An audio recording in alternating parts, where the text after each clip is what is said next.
Bonjour chers internautes et bienvenue sur LMD TV pour cette revue des titres qui nous fait le tour d'horizon de l'actualité nationale telle que vue par les canaux parus ce matin. Une actualité marquée par la ferveur politique, les défis environnementaux et les avancées technologiques. Ouvrons cette revue des titres avec Défi Information qui nous plonge déjà dans l'ambiance du 23 mai prochain. Le journal annonce une mobilisation grandiose à Cotonou sous la houlette de l'honorable Alimatou. Les Agodiers du Bénin s'organisent pour offrir un triomphe au président Patrice Talon dont le mandat s'achève bientôt.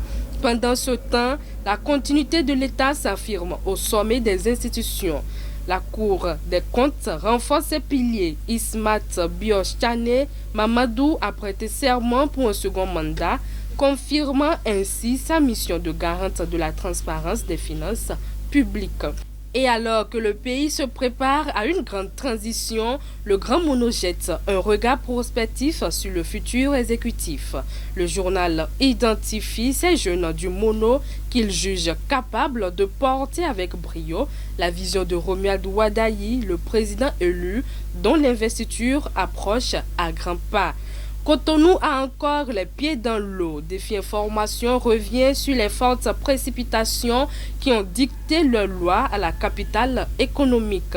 Face à la détresse des usagers, le directeur général de la CIRAT monte au créneau et annonce des mesures d'urgence pour limiter les dégâts et faciliter l'écoulement des eaux. Dans un registre plus grave, Baroka Info s'intéresse à la vulnérabilité des populations déplacées à Natitengo. Le journal relaie une étude du ministère des Affaires sociales sur les violences basées sur le genre dans ce contexte d'extrême violence, appelant à une protection renforcée des victimes. Le Bénin, terre de contraste, navigue entre ses racines et le futur. Le grand regard s'interroge sur la reconnaissance mémorielle.